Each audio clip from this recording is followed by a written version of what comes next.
ಈಗ ಲೋಕಸಭಾ ಚುನಾವಣೆ ಹತ್ತಿರ ಬರ್ತಾ ಇದೆ. ಈ ಸಂದರ್ಭದಲ್ಲಿ ರಾಜ್ಯದಲ್ಲಿ ಅತಿ ಹೆಚ್ಚು ಚರ್ಚೆ ಆಗ್ತಾ ಇರತಕ್ಕಂಥದ್ದು ಮಂಡ್ಯದ ವಿಚಾರವಾಗಿ.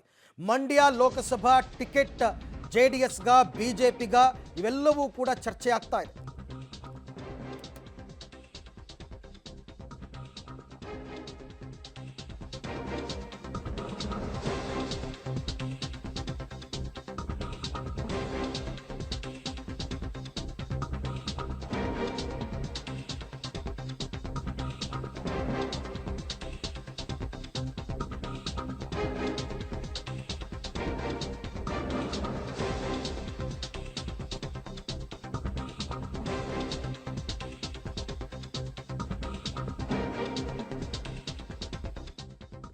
ಲೋಕಸಭೆ ಚುನಾವಣೆಯ ಹೊತ್ತಲ್ಲಿ ಮತ್ತೆ ಮಂಡ್ಯದ್ದೇ ಚರ್ಚೆಯಾಗ್ತಾ ಇದೆ.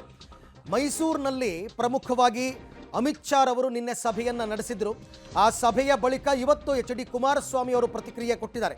ಮಂಡ್ಯ ಹಾಸನ ಎರಡೂ ಕೂಡ JDS ಪಾಲಾಗುವ ಸುಳಿವನ್ನು ಕುಮಾರಸ್ವಾಮಿ ಅವರು ಇವತ್ತು ಕೊಟ್ಟಿದ್ದಾರೆ.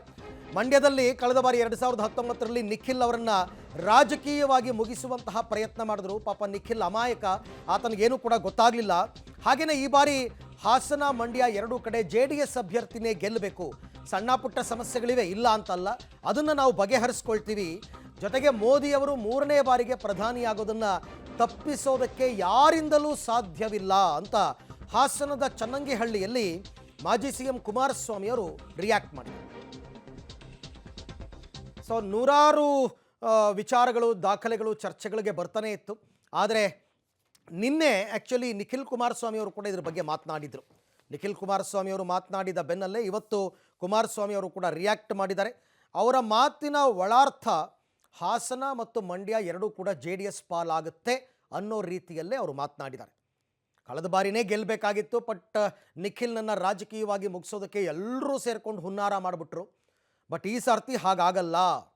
ನಿಖಿಲ್ ಅಮಾಯಕಪ್ಪ, ಅವನಿಗೇನು ಗೊತ್ತಿತ್ತು, ರಾಜಕೀಯ ಅಂದ್ರೇ ಗೊತ್ತಿಲ್ಲ, ಕರ್ಕೊಂಡು ಬಂದು ನಿಲ್ಲಿಸ್ಬಿಟ್ವಿ. ಬಟ್ ಈ ಸರ್ತಿ ಹಾಗಾಗಲ್ಲ, ಎರಡೂ ಕಡೆ JDS ಅಭ್ಯರ್ಥಿ ಗೆಲ್ತಾರೆ ಅಂತಕ್ಕಂಥ ವಿಶ್ವಾಸವನ್ನು ಕುಮಾರಸ್ವಾಮಿ ಅವರು ವ್ಯಕ್ತಪಡಿಸಿದ್ದಾರೆ.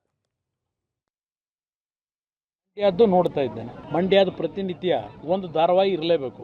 ಅದು ನಿಖಿಲ್ ಕುಮಾರಸ್ವಾಮಿ ಅವರು 2019ರಲ್ಲಿ ಪಾರ್ಲಿಮೆಂಟಿಗೆ ನಿಂತಾಗಲೂ ಯಾವ ರೀತಿ ಧಾರಾವಾಹಿಗಳನ್ನು ಸೃಷ್ಟಿ ಮಾಡಿ ಅವತ್ತು ನಿಖಿಲ್ ಕುಮಾರಸ್ವಾಮಿ ಅವರ ಒಂದು ರಾಜಕೀಯದ ಬೆಳವಣಿಗೆಯನ್ನು ಅವತ್ತು ಸಂಪೂರ್ಣ ನಾಶ ಮಾಡಲೇಬೇಕು ಅಂತೇಳಿ ವ್ಯವಸ್ಥಿತವಾಗಿ ಏನು ತಪ್ಪು ಮಾಡದಿದ್ದಂಥ ಒಬ್ಬ ಅಮಾಯಕ ಯುವಕ ಅವನು. ಅವತ್ತು ಚುನಾವಣೆ ಹೇಗೆ ನಡೆಸಿದ್ರು, ಯಾವ ರೀತಿ ಚುನಾವಣೆ ನಡೆದು ಅವತ್ತಾಯಿತು. ಈಗ ಮಂಡ್ಯ ಜಿಲ್ಲೆಯಲ್ಲಿ ನಿನ್ನೆ ತಾನೇ ಅವನು ಹೇಳಿದ್ದ, ನಾನು ನ್ಯೂ ಟರ್ನ್ ತಗೊಳ್ಳಲ್ಲ, ನಾನು ಚುನಾವಣೆ ನಿಲ್ತೀನಿ ಅಂತ ಎಲ್ಲೂ ಹೇಳೇ ಇಲ್ವಲ್ಲ ಅಂತೇಳಿ. ಆದರೂ ಸಹ ನಿಖಿಲ್ ಕುಮಾರಸ್ವಾಮಿ ಅವ್ರಿಗೋಸ್ಕರವಾಗಿ ಹಿಂದೆ ಇದ್ದಂಥ ಲೋಕಸಭಾ ಸದಸ್ಯರಿಗೆ ಟಿಕೆಟ್ ತಪ್ಪಿಸಿ ಇವತ್ತೇನೋ ದೇವೇಗೌಡರು ಕುಟುಂಬದವರು ಆ ಸೀಟನ್ನು ಪಡಿಬೇಕು ಅಂತ ಹೊರಟಿದ್ದಾರೆ ಅಂತಕ್ಕಂಥದ್ದು ಒಂದು ತಿಂಗಳಿಂದ ನಿರಂತರ ಧಾರಾವಾಹಿ ನಡೀತಾ ಇದೆ, ನೋಡ್ತಾ ಇದ್ದೇವೆ. ನಾವು ಯಾವುದೇ ರೀತಿಯಲ್ಲಿ ವೈಯಕ್ತಿಕವಾಗಿ ಇನ್ನೊಬ್ಬರಿಗೆ ತೊಂದರೆ ಕೊಟ್ಟು ಇವತ್ತು ಸೀಟನ್ನು ಪಡಿಬೇಕು ಅಂತಕ್ಕಂಥದ್ದಿಲ್ಲ. ರಾಜಕಾರಣ ಅಂತಕ್ಕಂಥದ್ದು ನಿಂತ ನೀರಲ್ಲ.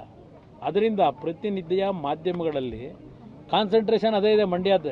ಬಹುಶಃ ಮಂಡ್ಯ ಜಿಲ್ಲೆಯಲ್ಲಿ ಕುಮಾರಸ್ವಾಮಿ ನಿಲ್ತಾನೋ, ಯಾರು ನಿಖಿಲ್ ಕುಮಾರಸ್ವಾಮಿ ನಿಲ್ತಾನೋ ಅಂತ ನಿಮ್ಮ ಕಾರ್ಯಕ್ರಮ ಏನಿದೆ, ಬಹುಶಃ ನಮ್ಮಿಬ್ಬರು ಹೆಸರಿಲ್ಲದೆ ಇದ್ದರೆ ಮುಂದಿನ ಚುನಾವಣೆ 2 ತಿಂಗಳಿದೆಯಲ್ಲ, ಮಂಡ್ಯ ಜಿಲ್ಲೆ ಹೆಸರನ್ನೇ ತರೋದಿಲ್ಲ. ನೀವು ಗೊತ್ತಿದೆ ನನಗೆ. ಇದೆಲ್ಲ ಸೂಕ್ಷ್ಮವಾಗಿ ಗಮನಿಸ್ತಾ ಇದ್ದೇವೆ. ನಮ್ಮ ಚಿಂತೆ ಇರೋದು 28ಕ್ಕೆ 28 ಗೆಲ್ಲಬೇಕು. ಹಾಸನದಲ್ಲೂ ಸಹ ಈಗಿನ ಒಂದು ಹೊಂದಾಣಿಕೆಯಲ್ಲಿ ಈ ಒಂದು ಜಿಲ್ಲೆಯಲ್ಲೂ ಜನತಾದಳದ ಅಭ್ಯರ್ಥಿ ಗೆಲ್ಲಬೇಕು ನನಗೆ. ನಾನು ಅದಕ್ಕೆ ಜನತೆ ಮುಂದೆ ಹೇಳಿದ್ದು, ನೀವು ಬೆಳೆಸಿರೋ ಮಕ್ಕಳು ನಾವು, ತಪ್ಪು ಸಹಜ, ತಪ್ಪು ಮಾಡ್ತೀವಿ, ಆ ತಪ್ಪನ್ನು ತಿದ್ಕೊಳ್ತಕ್ಕಂಥದ್ದಕ್ಕೆ ಅವಕಾಶವನ್ನು ಕೊಡಿ ಅಂತ ಹೇಳಿ ಒಂದು ಈ ಸಣ್ಣ ಕಾರ್ಯಕ್ರಮ ಇವತ್ತು. ಈ ಒಂದು ಕಾರ್ಯಕ್ರಮದಿಂದಲೇ ಹಾಸನ ಜಿಲ್ಲೆಯ ಬೆಳೆಸಿರ್ತಕ್ಕಂಥ ನನ್ನ ತಂದೆ ತಾಯಂದರಿಗೆ, ಯುವಕರಿಗೆ ಒಂದು ನಾವೇನಾದ್ರು ತಪ್ಪು ಮಾಡಿದರೆ ಅದಕ್ಕೆ ಒಂದು ಪ್ರಾಯಶ್ಚಿತ ಅನುಭವಿಸ್ತಕ್ಕಂಥದ್ದಕ್ಕೂ ನಾವು ತಯಾರಿರಬೇಕು.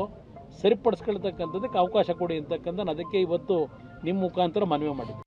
ದೇವೇಗೌಡರದು ಮತ್ತು ಪ್ರಧಾನಮಂತ್ರಿಗಳ ಒಂದು ಬಾಂಧವ್ಯ ಯಾವ ರೀತಿ ಇದೆ ಅಂತ ಹೇಳಿ, ಇವತ್ತು ಬಹುಶಃ ನರೇಂದ್ರ ಮೋದಿ ಅವರು 3ನೇ ಬಾರಿ ಪ್ರಧಾನಮಂತ್ರಿ ಆಗೋದನ್ನು ಯಾರೂ ತಪ್ಪಿಸ್ಲಿಕ್ಕೆ ಆಗೋದಿಲ್ಲ. ಆ ರೀತಿಯ ವಾತಾವರಣ ಜನಗಳಲ್ಲಿ ಬಂದೋಗಿದೆ. ಇವತ್ತು ಇಡೀ ವಿಶ್ವದಲ್ಲೇ ಚರ್ಚೆ ಮಾಡ್ತಕ್ಕಂಥ ಒಬ್ಬ ನಾಯಕರಾಗಿ ಹೊರಹೊಮ್ಮಿದ್ದಾರೆ.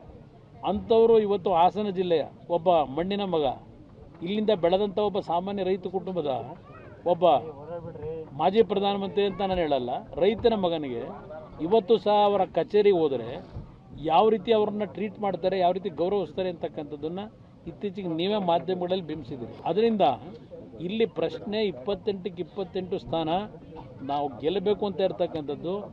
ಯಾವ JDSನ ಮುಗಿಸೇ ಬಿಟ್ಟಿದ್ದೇವೆ, ಸರ್ವನಾಶ ಮಾಡಿದ್ದೇವೆ ಅಂತ ಹೇಳಿದ್ರಲ್ಲ, ಆ ಸರ್ವನಾಶ ಮಾಡಲಿಕ್ಕೆ ಸಾಧ್ಯ ಇಲ್ಲ.